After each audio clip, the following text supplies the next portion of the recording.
Welcome to Strategic Justice in Action with David Senoff. Hey everyone, welcome into an all-new episode of Strategic Justice in Action with Attorney David Senoff, the founding partner over at First Law Strategy Group. I am your host, Mike Leon. You know, David here is a plaintiff's attorney focused on appellate advocacy, insurance bad faith, and public policy litigation that's been holding corporations and governments accountable. Today's episode, we're going to be talking about the collaboration between trial lawyers and appellate counsel and how it can transform a single verdict into a lasting precedent. David, it's good to see you as always. I'm interested in this topic and the appeals process. We see a lot of that playing out in the news now. So many trial lawyers out there, they handle appeals themselves, as you know. What are some of the advantages that come from bringing in a dedicated appellate counsel after a verdict? Well, good morning, Mike. Thanks for having me. It's nice to see you again, especially during the holidays. Happy holidays to you and everyone out there. I think the easiest way to explain the difference between how a trial lawyer presents a case and an appeal is something one of my former partners, now departed, used to say to me all the time, which is trial lawyers want to stand up and use their 15 or 12 minutes, however many minutes they're getting during the appeal, and deliver this impassioned closing argument like they would deliver to a jury, which is great. I mean, I've done it. I can do it, but I'm not, the strongest. That's not my strongest suit. And so it really takes somebody who is a very skilled orator to do that in front of a jury of 12 people. On the other hand, when you get to appeals, the appellate court frequently knows the facts at the time of the oral argument. They've read the transcript of the trial or much of it. They've read the briefs, and they have a list of cases that is so long to get through in a day, where they're giving each side 15 minutes or less for an oral argument, that they don't want to hear this impassioned argument, not because they're indifferent to it, but because they want to know why the trial court made a mistake. They want to know if they have the power to fix that mistake. And if they do, how do you want the mistake fixed? On the flip side, if you're defending an appeal, they want to know why it is the trial court was correct. What's the law about that?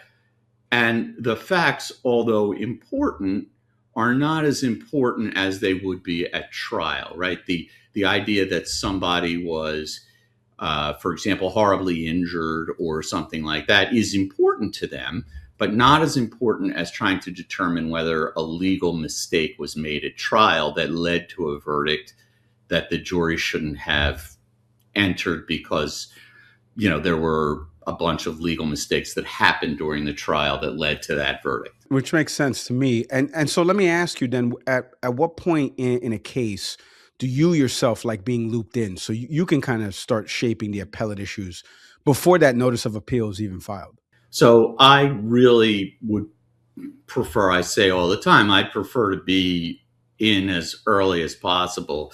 But by that, I just mean, before the trial. I mean, I'm not talking about the pretrial phase, discovery. That's all for sure, the realm of the trial lawyer. But for appeals, I prefer to be brought in leading up to the trial, looking at motions to exclude evidence or include evidence, because all of those kind of issues, right? Any evidence that's in the trial or excluded from the trial is going to shape what happens after the verdict. So, if a judge throws out the statement of a witness or the testimony of a witness, that's going to impact the verdict, and that's going to impact what the appellate issues are going to be. So, as soon as possible. One time it was a very large trial. I sat through the entire trial with trial counsel, just to talk about issues that would arise during the trial, what objections I thought needed to be made, that kind of thing. Let me ask you, piggybacking on that, because you just mentioned a second ago about what the appeals court is kind of looking to hear from argument side. So from the lawyer standpoint, how does the mindset differ between winning at trial, and now you've got to defend that win in the appeals process versus the flip side of it, challenging the loss on the appeal? When you're challenging a loss on appeal, right, you have to really be able to establish that the trial court made some kind of an error along the way, right? It's not, you can't challenge the fact that the jury didn't go your way, right? Like, this is not like a do-over, like, oh, the jury didn't understand my arguments and that's why they ruled against me. The jury is the ultimate judge of the facts. So if the jury doesn't believe your facts and they vote against you on the facts, there's nothing you can really do to change that. On the other hand, if they only heard a limited amount of facts because the court really excluded evidence or excluded the testimony of a witness, anything like that, then those are the kind of issues that the courts are looking for if they want to overturn a verdict. Or, for example, if the case never makes it to trial and the trial court throws the case out pre-trial, like on summary judgment, then the appeals court is going to look and see, well, was this a case that was so obvious that one side or the other should win that it should never have gone to a jury? Or did the trial judge make a mistake by taking the case away and dismissing it in whole? On the flip side of that, in order to win a case, when you're the one defending the appeal, a lot is stacked in your favor. If you can win at trial, you get a lot of inferences in your favor. For example, the inference that the jury was correct. If the judge gave them proper instructions and let them hear all the evidence, then the appeals court is going to assume that the jury verdict is proper and give you the benefit of that doubt. But ways that you can lose, even if you've won a trial, are those kind of legal errors. For example, the judge gives an improper charge to the jury, or the sheet that the questions that the jury has to answer when they're in the back. Do you find that the defendant was liable? Yes or no? Sometimes you have to ask for specific questions so that the jury focuses on specific issues. If that questionnaire, which is drafted by the lawyers give proposed ones, but ultimately it's the judge who decides what questions will go back with the jury. If those are incorrect or some way misleading or confusing to the jury, that's another reason you could lose your verdict on appeal. So, David, let me ask you then, what are some of the common pitfalls you've seen when these trial teams, they try to handle their own appeals without some type of specialized support? So the biggest issue I see a lot with trial teams is the failure to preserve an issue on appeal. So what that really means is they haven't objected properly. They know that there are jury instructions that should not be read to the jury, but instead of objecting either during the instructions or after the instructions, the judge will always call the lawyers to sidebar and say, okay, does anybody have any issues with my instructions? And they don't do it. That's a very, very common problem.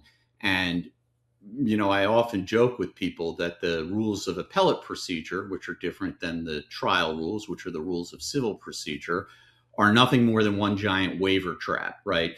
The appellate courts are looking to get rid of cases any way they can. And one of the biggest ways they can do that is through waiver.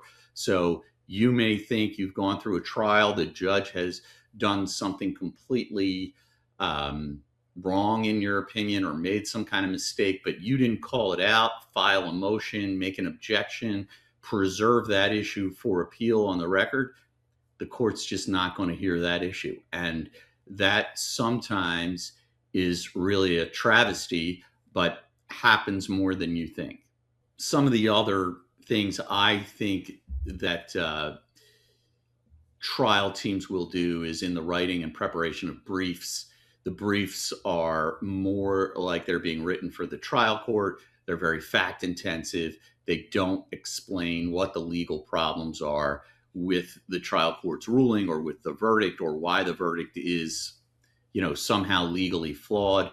And, no matter how sympathetic your case may be on either side, how much you want to argue that the defendant was in the right or the plaintiff was in the right or the plaintiff was horribly injured and deserves to be compensated, if you can't get that across without merely an appeal to some kind of emotional or sympathetic argument, but with an appeal to the law, right? Why was there a mistake at trial? You're almost always never going to prevail. And I see that a lot in trial teams, because in trial, especially when you're on the plaintiff side, that's what you rely on. You rely on the sense of right and wrong, and the sense of the fact that the plaintiff was injured and deserves compensation. Let me ask you, David, for these small and mid-sized firms, I'd love to get into this co-counsel relationship and what that looks like. In your lens, what does a successful co-counsel relationship look like financially, strategically, especially when it comes to this appellate work? So, it's difficult because 90% of the time, plaintiffs or firms mid-sized and small-sized firms don't have the budget to maintain somebody to do appeals full-time because they just don't have the need for it. Similarly, we get paid, my firm gets paid either on an hourly basis or a flat fee basis, or in some cases, a hybrid basis. Like, for example, if there's been a verdict, we will oftentimes partner with the firm in the sense that we will take a lower rate or a lower flat fee, and we will share the overall fee with the other attorney, not taking it from the plaintiff. The plaintiff pays whatever they've contracted with the attorney for, the trial attorney, but then the trial attorney and our firm will split the fee. And so we try to make it as humanly possible for people to afford appellate services so that they have the best possible chance to win on appeal.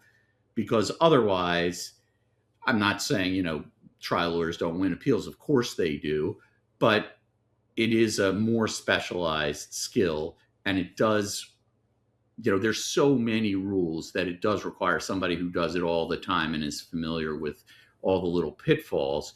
So I would say a successful co-counsel relationship is one where our firm and the smaller medium-sized firm come to some agreement on some flexible way that everybody gets paid if we're successful. Yeah.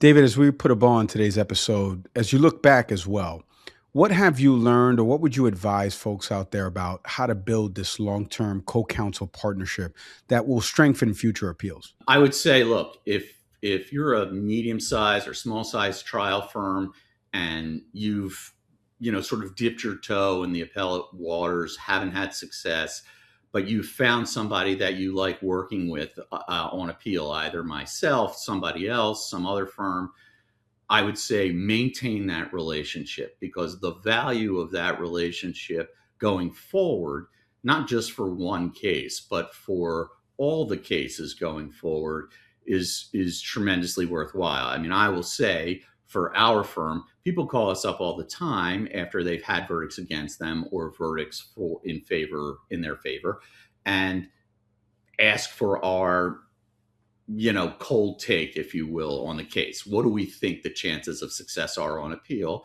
And we do that all the time, and we don't charge anybody, because the idea is we want to be a partner with those firms so that when there's a case where we do think they have a very good chance of success on appeal, that they remember to call us, and that we're going to be fair. They're going to have a successful result on appeal, and everybody's going to sort of walk away happy. David, thanks for the time, insights, all your analysis and expertise on this. I truly appreciate it. Thank you. And that's it for today's episode of Strategic Justice in Action. If you want to learn more or connect with David and his team over at First Law Strategy Group, do me a favor, visit firstlawstrategy.com today. Thank you, everyone, for listening again. But don't forget to like, subscribe, leave a review, and comment, or share the episode with someone who needs to hear it. As always, I'm Mike Leon. See everybody next time. Thanks, Mike.